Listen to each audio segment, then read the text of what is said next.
जरा क्या क्वेश्चन दिया था घर से? ए कार, हाँ, is going to north with velocity 20 metre per second, ठीक है। After some time it starts to go towards south. देखो क्वेश्चन को समझने की कोशिश करो ध्यान से, क्या कह रहा है, बहुत इजी क्वेश्चन है। विद वेलोसिटी, क्या कहना चाह रहे हैं क्वेश्चन में, बस ये पढ़ लो। हाँ, क्या पूछ रहे हैं? चेंज इन वेलोसिटी बताना है। समझ में आया क्या बोला है? जरा पढ़ना जरा भाई, ग्रंथ तुम भी पढ़ो इसको एक बार और बताओ इसको कैसे करेंगे। वेक्टर सब्ट्रैक्शन लगाऊं या वेक्टर एडिशन लगाऊं, कौन सा फॉर्मूला लगाऊं? बस फॉर्मूला लगाना, आंसर आ जाएगा। वैल्यू दी हुई है, करके देखो कैसे होगा, आंसर निकालो। क्वेश्चन में क्या बोल रहे हैं कि कार जा रही है 20 मीटर पर सेकंड से नॉर्थ में। तो पहले हम इसका वेक्टर डायग्राम ड्रॉ करते हैं, मतलब डायरेक्शन वाला डायग्राम ड्रॉ कर लेते हैं, जिसको हम एफबीडी बोलते हैं। चलो एफबीडी छोड़ा, अभी वो आगे बताऊंगा। देखो मान लेते हैं यहाँ पे कार है, पहले वो कहाँ जा रही है, तो वेक्टर कहाँ बनेगा? वेलोसिटी वेक्टर ऊपर। अरे सुन लो, वेलोसिटी वेक्टर कहाँ है? ऊपर। कितना? 20 मीटर पर सेकेंड। ये नॉर्थ है, सही है। फिर वही कार किधर जाने लगी? साउथ में, तो वेक्टर किधर आएगा? साउथ में, ठीक है। कितना वेलोसिटी? 20 metre per second. अब इसको मान लेते हैं v1 और इसको मान लेते हैं v2। उसने चेंज पूछा है, चेंज इन वेलोसिटी, तो चेंज निकालने के लिए प्लस करोगे माइनस? माइनस करोगे ना। मुझे v निकालना है, तो v निकालने के लिए फाइनल माइनस इनिशियल करूंगा। फाइनल कितना है उसका? अगर वेक्टर फॉर्म में लिख दे तो ऐसे लिख सकते हैं, minus b1 v2 minus b1, यही तो निकालना है मुझे, चेंज यही तो निकालना है। ठीक, तो ये क्या है? एडिशन ऑफ वेक्टर है या सब्ट्रैक्शन है? सब्ट्रैक्शन है, तो सब्ट्रैक्शन लगा सकते हैं। तो देखो क्या लगेगा, स्क्वायर रूट में क्या, b1 square a square b square था ना, तो v1 square v2 square minus लगता है ना सब्ट्रैक्शन में, और फिर 2v1 v2 कॉस थीटा। हाँ भाई, ग्रंथ थीटा कितना है यहाँ पे? कितना? 180 है, बिल्कुल सही। देखो ये एंगल है ना 180 का, है ना। बस थीटा 180 रख दो, वैल्यू पुट कर दो, आंसर आ गया। क्या यार, इसमें कुछ था करने को? ये आया हमारा 180, तो कितना आया देखो जरा, 20 का स्क्वायर 400, 400। ये देखो cos 180 -1 होता है, तो माइनस माइनस प्लस हो जाएगा, और ये भी क्या आ जाएगा देखो, 800। तो v इक्वल टू ये हो जाएगा हमारा 1600, और 1600 रूट से बाहर आएगा 40 मीटर पर सेकेंड। इस क्वेश्चन को आप ऐसे भी कर सकते थे बिना कैलकुलेशन के, दिमाग से ही। कैसे करते बताओ? हाँ, चेंज पूछा है उसने। पहले वो नॉर्थ में जा रहा था 20 से, फिर वो साउथ में गया 20 से। देखो देखो, दिमाग लगाओ, बिना बिना कैलकुलेशन के ही करते हैं। पहले नॉर्थ में जा रहा था 20 से, फिर साउथ में गया। अब कोई कार पहले नॉर्थ पे जा रही है, फिर वो साउथ में जाएगी, सही है। नॉर्थ में कितने से जा रही थी? 20 से। अब साउथ में जाने के लिए पहले रुकना पड़ेगा ना, यानी 20 को जीरो होना पड़ेगा। 20 जीरो हुआ, फिर साउथ में टर्न हुई वो। अब फिर उसकी स्पीड बढ़ी बढ़ी बढ़ी, कितनी हो गई? 20। तो पहले 20 घटी थी, बाद में 20 बढ़ी। टोटल कितने का चेंज आया है? 20 और 20 40 का चेंज आया है। आंसर कितना आया देखो, पहले 20 घटा फिर 20 बढ़ाया, तो चेंज तो ऐड होगा ना टोटल, तो 40 का टोटल चेंज आया। समझ गए?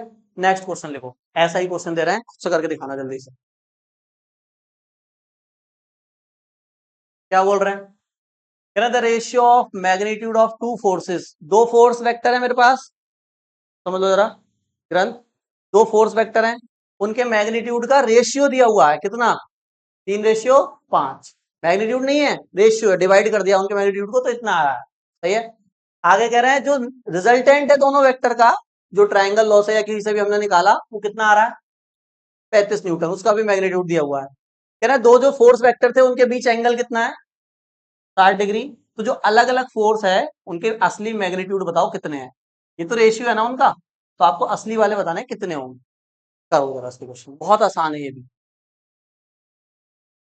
देखो देखो रेशियो वाले सवालों को हम ऐसे किया करते हैं, जैसे फोर्स का रेशियो दिया हुआ है तो मैं F1 को मान लूंगा, F1 को मान लूंगा और रेशियो को ब्रेक करके आ जाता है x। अननोन क्वांटिटी पता नहीं कितना होगा, है ना, तो x मान लिया। F2 को मैंने कितना मान लिया, 5x, और जो इनका रिजल्टेंट है F वो दिया हुआ है मेरे को 35, और थीटा भी दिया हुआ है दोनों फोर्स के बीच का कितना, 16। तो मैं बस ये वाला फॉर्मूला लगा दूंगा नेट वाला, F net equal to F1 square plus F2 square plus 2 F1 F2 cos theta. भाई ए बी को मैंने F1 F2 से रिप्लेस कर दिया। एफ नेट कितना है बताएं जरा। F1 की वैल्यू, F2 की 2 F1 F2 कॉस 60 होता है 1/2, है ना। तो 2 से 2 बताइए जरा। हाँ ठीक है, तो इसके आगे नहीं हो रहा आपसे, अब देखना जरा। ये कितना आएगा, 9x स्क्वायर आएगा क्या। ये कितना आएगा, 25x स्क्वायर। ये कितना आएगा, 15। कितना आएगा, ऐड करना जरा। कितना आ रहा है भाई, 49x स्क्वायर आया क्या, है ना। अब बताइए 49 का क्या रूट से बाहर नहीं आ जाता है 7, एक्स स्क्वायर बाहर नहीं आ जाएगा क्या एक्स। तो एक्स कितना आया मेरे पास, एक्स आया 35/7, 7 5 35, एक्स इक्वल टू 5। तो F1 हमने क्या माना था, 3x। तो 3x की वैल्यू कितनी आई, 3 पंजे 15 न्यूटन, तो F1 है। लो आंसर आया। और दूसरा क्या है, 5x। 5 × x की वैल्यू कितनी है, 5, 25 न्यूटन हमारा F2। हाँ यार, बहुत ही लो कैटेगरी के क्वेश्चन, नोट कर लो। नेक्स्ट हेडिंग लिखें, कंपोनेंट, या इसको हम दूसरे नाम से जानते हैं resolution of vectors of vector. ये हेडिंग लिखेंगे आप, और ये मोस्ट इंपॉर्टेंट है, जब तक वेक्टर पढ़ोगे इसका यूज होगा। और आप मान के चलें 11th की फिजिक्स में तो है ही है, 12th की फिजिक्स में इसका बहुत ज्यादा यूज है। ये जो टॉपिक में अब आपको वेक्टर का पढ़ाऊंगा, ठीक है। हिंदी वाले हिंदी में लिख लेंगे हेडिंग, इंग्लिश वाले केवल इंग्लिश में, ठीक है।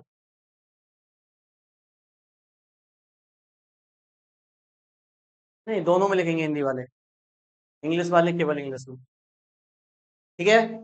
तो कंपोनेंट्स या रिजोल्यूशन ऑफ वेक्टर्स क्या होता है, देखो समझो जरा। बहुत आसान है, इसको समझ लेना बस ध्यान से।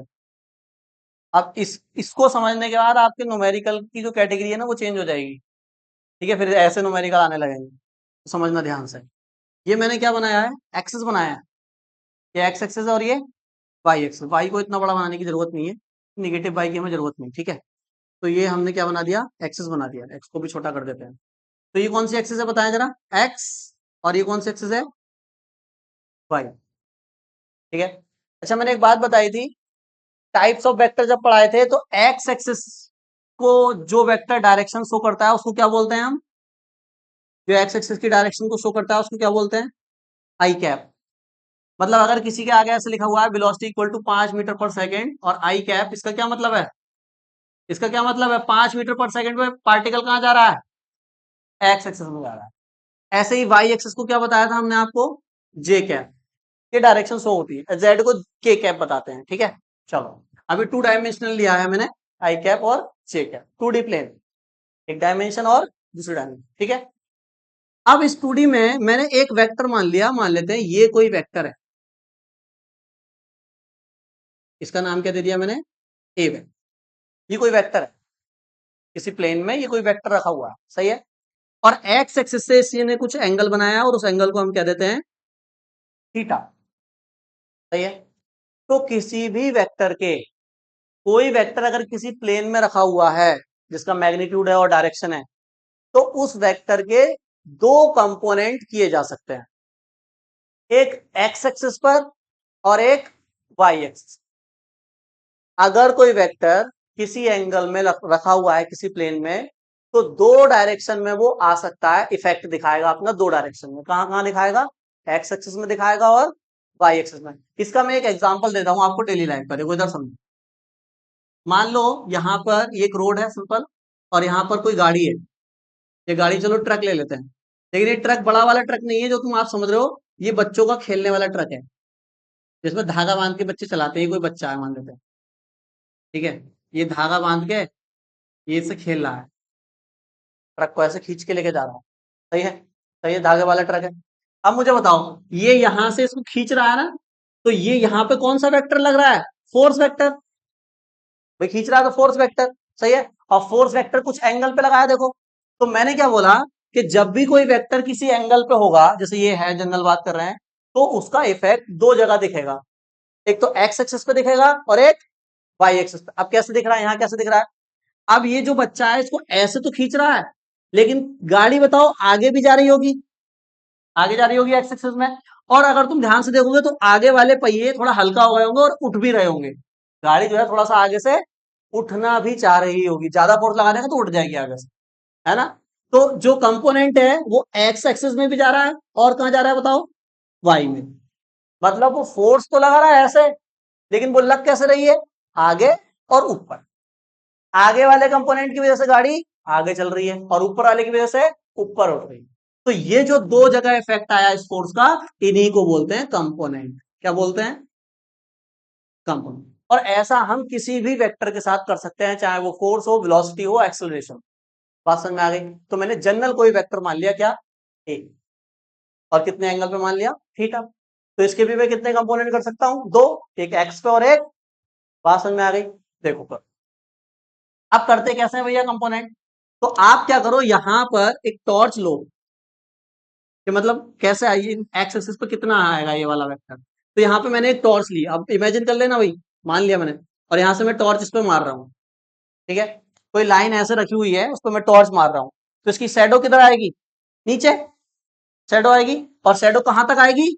इससे परपेंडिकुलर आप ड्रॉ कर दो एक, इतना जो रीजन होगा यही शैडो रीजन होगा, सही है। तो इस वेक्टर का एक्स एक्सिस पे जो कंपोनेंट है वो यहां से यहां तक का, इसको कहूंगा मैं, क्योंकि एक्स एक्सिस पे कंपोनेंट है तो इसको ए एक्स कह देता हूं। ए वेक्टर का एक्स एक्सिस पे तो ए एक्स। ऐसे ही बी पे, इस पे भी तो होगा वाई पे। तो वाई पे पता लगाने के लिए टॉर्च को कहां रखूं? इधर रख देता हूं। तो शैडो किधर आएगी? इधर। कैसा निकलेगा? ऐसे। अरे समझ गए? तो ये वाला क्या कहलाएगा? ए वाई। सही है। अब मैं किसी भी वेक्टर को उसके कंपोनेंट की फॉर्म में लिख सकता हूं। देखो कैसे लिखूंगा, ध्यान से देखना। ए वेक्टर को अब मैं ऐसे लिख सकता हूं, भाई एक्स पे कितना कंपोनेंट है? ए एक्स। और डायरेक्शन कितनी है? आई कैप। लिख दिया एक्स एक्सिस वाला कंपोनेंट। ठीक है, वाई वाला बताओ। वाई में कितना कंपोनेंट है? ए वाई। डायरेक्शन क्या है? जे कैप। ऐसे ही जेड होता तो जेड का कंपोनेंट ए जेड, और डायरेक्शन क्या हो जाती? के कैप। वो 3D में हो जाता, जैसे 2D में ऐसे 3D में। एक और ऐड करना है, समझ गए? तो किसी भी वेक्टर को उसकी कंपोनेंट की फॉर्म में लिख सकते हैं। नोट करो जल्दी से। हाँ भैया, क्या करें बताओ? ये ए एक्स निकालना है भैया, ए एक्स। तो चलो इसको एक ट्राइंगल बना लेते हैं ना। राइट एंगल ट्राइंगल बन तो रहा है, ये परपेंडिकुलर तो ड्रॉ किया था आपने, तो इसको 90 डिग्री बना लेते हैं, है ना भाई? चलो, तो मुझे ए एक्स निकालना। अच्छा, ये जो ए वेक्टर था ये तो आपने लिया है ना, ए वेक्टर। तो इस ए वेक्टर का मैग्नीट्यूड कितना है? देखो वेक्टर पे से, जैसे ये वेक्टर क्वांटिटी है, इस पर से वेक्टर हटा दो, तो ये इसका क्या हो जाता है? मैग्नीट्यूड। इसको ऐसे भी लिख सकते हैं मैग्नीट्यूड को, या ऐसे लिख सकते हैं। जैसे अगर ये लिखा हुआ है कि 5 न्यूटन ईस्ट, तो अगर आप ए पूछोगे तो कहूंगा 5 न्यूटन, बस ये मैग्नीट्यूड है, डायरेक्शन नहीं लेनी होती है। तो ए वेक्टर, एक वेक्टर था तो उसको मैंने मैग्नीट्यूड क्या ले लिया? ए। मतलब एरो की लेंथ क्या बताती है? मैग्नीट्यूड ए है। ठीक है, बात यहां तक समझ गया भाई? एरो की लेंथ मैग्नीट्यूड ही तो बताती है, तो मैग्नीट्यूड क्या मान लिया? ए। अब मुझे हाइपोटेनियस पता है, और मुझे बेस निकालना है, और एंगल पता है थीटा। कैसे करूं? पाइथागोरस से काम चलेगा क्या? यार पाइथागोरस तब लगाते हैं जब राइट एंगल ट्राइंगल होता है और एंगल पता हो या ना पता हो उससे मतलब नहीं होता, बस 3 साइड में से 2 साइड पता होनी चाहिए आपको और एक साइड निकालनी होती है, तब पाइथागोरस लगाते हैं, है ना। यहां पर आप देख रहे हो एंगल पता है हमें, हाइपोटेनियस पता है, बेस पता है, इसका तो कुछ नहीं पता ना, है ना, क्योंकि ये तो खुद फाइंड करना है हमें, ये तो ए वाई है, ए वाई तो खुद नहीं हमें निकालना ही है, तो उसको जो निकाला ही नहीं उसका कैसे यूज कर लोगे। बात समझ आ रही है। तो क्या करूं, अब आपको यहाँ यूज करना पड़ेगा trigonometric ratio, sine theta, cos theta, tan theta. तो कोई ऐसा रेशियो मुझे बताओ जिसमें बेस आता हो और हाइपोटेनस आता हो, ऐसा कोई रेशियो है। फॉर्मूला याद है आपको, पहले ये बताओ, तो बताओ कौन सा फॉर्मूला है ऐसा। कॉस का है ना। तो कॉस थीटा बताना जरा क्या होता है भैया, क्या होता है कॉस थीटा, बेस अपॉन में हाइपोटेनस, 90 के सामने हाइपोटेनस होता है और थीटा के साथ जो होता है वो बेस होता है, ठीक है। चलो तो बताना जरा कितना है, बेस कितना है, फाइंड करना है क्या, ए एक्स, हाइपोटेनस कितना है आपके पास ए, ये तो पता होगा क्वेश्चन में ही। तो ए एक्स कितना आया, ए कॉस थीटा, ये आ गई ए एक्स की वैल्यू, यानी जो एक्स कंपोनेंट होगा हमारे पास एक्स एक्सिस वाला, उसके साथ क्या आएगा, कॉस थीटा। अब तुम्हें याद कैसे रखना, बार बार ऐसे कैलकुलेट नहीं करना है, देखो मैं आपको बता दूं, जिधर भी थीटा दिखे आपको उधर वाला कंपोनेंट कॉस लगा देना है, उसका मैग्नीट्यूड और उसके साथ क्या लगा देना है, कॉस। अगर ये थीटा में ऊपर मान लेता ना, तो ऊपर वाले के साथ क्या आता, कॉस आता, जिधर कॉस आएगा उधर क्या लेना है, कॉस थीटा, उसका मैग्नीट्यूड और उसके साथ कॉस थीटा, और जिधर कॉस नहीं आएगा उधर क्या लेना है, तो अब पता लगा लेते हैं, देखो क्या आएगा, चेक करो। अब ये ए वाई है, तो ये भी क्या होगा, अब मुझे ए वाई निकालना है, तो ए वाई क्या है, परपेंडिकुलर, परपेंडिकुलर थीटा के सामने, तो परपेंडिकुलर निकालना है, हाइपोटेनस पता है, क्या करूं, परपेंडिकुलर निकालना है, हाइपोटेनस पता है, क्या करूं, कौन सा फॉर्मूला, परपेंडिकुलर अपॉन हाइपोटेनस किसका, साइन थीटा लगा दूं क्या, हाँ साइन थीटा क्या होता है, परपेंडिकुलर अपॉन, परपेंडिकुलर तो मुझे निकालना ही है कितना है, ए वाई, हाइपोटेनस कितना है ए, तो देखो जिधर थीटा नहीं होगा उधर क्या आ जाएगा, उधर क्या आ जाएगा, साइन। तो ए के दो कंपोनेंट, जिधर थीटा उधर ए कॉस थीटा, जिधर थीटा नहीं उधर ए साइन थीटा, यानी ए एक्स की वैल्यू आ गई ए कॉस थीटा, डायरेक्ट करना है आपको डायरेक्ट ये, और ए वाई की वैल्यू क्या आ गई ए साइन थीटा। अगर इधर थीटा कर देता तो ये कॉस थीटा और ये ए साइन थीटा, थीटा को देख लेना है कहां पे है बस, बात समझ में आ गई। दोनों कंपोनेंट नोट करो जल्दी से। अब मैं क्या करूं, अगर इसको मान लू इक्वेशन 1, इसको मान लू इक्वेशन 2, सही मान लिया, अगर दोनों इक्वेशन को पहले करूं स्क्वायर दोनों साइड का और फिर कर दूं ऐड, क्यों कर रहे हो भैया ऐसा, अभी पता चलेगा, कुछ हो जाएगा, देखो कोई फॉर्मूला बन जाएगा मेरे पास। पहले दोनों साइड का क्या कर रहा हूं मैं, स्क्वायर, तो on squaring and adding, and adding, तो करना जरा, लेफ्ट हैंड को लेफ्ट हैंड के साथ स्क्वायर करके ऐड करो, राइट हैंड को राइट हैंड के साथ, तो बताओ कितना आएगा, a x square plus a y square, right left hand आ गया, राइट हैंड बताओ, a square cos square theta plus a square, कुछ कॉमन है क्या इन दोनों में, कुछ कॉमन है क्या, ए स्क्वायर कॉमन है, अंतर क्या बचा, ये क्या होता है, ये क्या होता है भाई, इस पूरे की वैल्यू 1 होती है, पढ़ा होगा मैथ्स में, sine square theta plus cos square theta equal to 1, तो ये पूरा 1 हो गया, तो क्या आया मेरे पास, ए स्क्वायर की वैल्यू क्या आ गई बताना जरा, ए एक्स स्क्वायर, और तो ए कितना आ गया मेरे पास बताना जरा, ए एक्स स्क्वायर प्लस, ये क्या आया, ए क्या बताया था मैंने अभी, इस वेक्टर का मैग्नीट्यूड, यानी कोई वेक्टर दिया हुआ है आई जे के की फॉर्म में और उसका मैग्नीट्यूड अगर निकालना है तो आई के साथ वाले नंबर का स्क्वायर कर दो रूट में, प्लस जे के साथ वाले नंबर का स्क्वायर कर दो रूट में, और ऐड करके स्क्वायर रूट निकाल दो, मैग्नीट्यूड निकल जाएगा। अगर के होता तो के वाले का भी स्क्वायर कर देता, ए जेड आ जाता। बात समझ में आ गई। तो किसी भी वेक्टर का जो आई जे के की फॉर्म में दिया होगा उसका मैग्नीट्यूड में इस फॉर्मूले से निकालो, ठीक है, ये इंपॉर्टेंट फॉर्मूला है, इसको नोट कर लो आप, चलिए नोट करेंगे।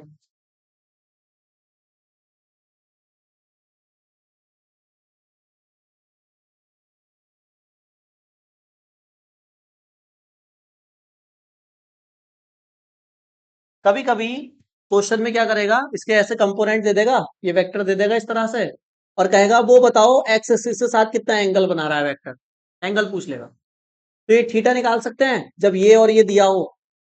ये क्या है, परपेंडिकुलर, ये क्या है, बेस। तो परपेंडिकुलर और बेस दिया हो, थीटा निकालना हो, कौन सा फॉर्मूला लगाऊं? परपेंडिकुलर और बेस किस फॉर्मूले में आता है? साइन में, कॉस में, टेन में? टेन में आता ना। तो टेन थीटा का क्या फॉर्मूला लग जाएगा बोलो? परपेंडिकुलर अपॉन, परपेंडिकुलर कितना दिया हुआ है बोलना जरा, ए वाई, और बेस कितना है, तो थीटा का यहां से कितना आ जाएगा, टेन इनवर्स ए वाई अपॉन ए एक्स। जो भी वैल्यू होगी, जैसे मान लो ए वाई और ए एक्स की वैल्यू वन आ गई, तो टेन की टेबल में देख लो वन किसका होता है, किसकी वैल्यू होती है, किसकी होती है? हाँ, वन नहीं होती ना, जीरो, मान लो जीरो आ गया, तो देख लो जीरो किसकी वैल्यू होती है, टेन जीरो की, जीरो की होती है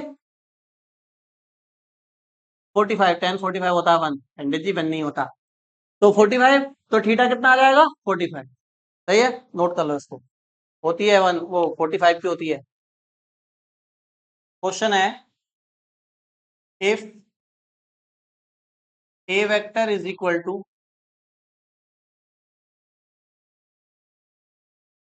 1 I cap plus 2 J cap, ऐसे दिया है। तो कह रहा है कैलकुलेट, इसको कैलकुलेट करना है, पहला पॉइंट, और दूसरा पॉइंट थीटा, एक्स एक्सेस से जो एंगल बन रहा है वो वाला थीटा, ठीक है। ऐसे लिख दो, angle made by x axis, तो वो 90 माइनस थीटा हो जाता है ना। चेक कर लो, ए वेक्टर दिया हुआ है मुझे, तो ए वेक्टर में देखो एक्स का कंपोनेंट दिया हुआ है वन, और वाई का कंपोनेंट दिया हुआ है टू, ये ए एक्स है और ये ए वाई है। तो मैग्नीट्यूड का फॉर्मूला लगा दिया मैंने, ए x square plus a y square, तो इसका वन का स्क्वायर प्लस टू का स्क्वायर, ऐसे लग जाएगा। तो ये कितना आ जाएगा मेरे पास, बताओ, वन प्लस फोर, रूट में 5 यूनिट, आंसर। सही है। अब बात कर लेते हैं थीटा की, तो टेन थीटा बताया था एक्स एक्सिस के साथ जो एंगल बनेगा, ए वाई अपॉन ए एक्स। ए वाई कितना है, टू, ए एक्स कितना है, वन। तो टेन की टेबल में टू होती है कि किसी की वैल्यू नहीं, तो इनवर्स निकाल के छोड़ दो, बस यही छोड़ दो आंसर। ठीक है भाई, तो ऐसे क्वेश्चन अब आप कर सकते हैं मैग्नीट्यूड वाले। सही है, वेक्टर दिया होगा, मैग्नीट्यूड निकाल सकते हैं। कुछ क्वेश्चन होमवर्क में दे रहा हूँ, करके लाना। ए वेक्टर दिया है 3 i cap plus 4 J cap plus 8 k cap, ठीक है। कह रहे हैं कैलकुलेट ए वेक्टर का मैग्नीट्यूड, बस मैग्नीट्यूड बताना है। नेक्स्ट है, a vector equal to 2 I cap plus 3 J cap minus 4 के कैप, और B vector equal to 2 I cap minus 2 J cap plus 3 k cap. तो कह रहे हैं find a vector plus B vector का मैग्नीट्यूड। एक question और last, A vector equal to 2 I cap plus 3 J cap minus 4 के cap, और B vector equal to 2 I cap minus 4 J cap plus K cap. कह रहे हैं A vector minus B vector का magnitude बताओ। ये तीन क्वेश्चन आप होमवर्क से ट्राई करके लाना, नहीं होंगे तो मैं कराऊंगा, ठीक है, ट्राई कर लेना।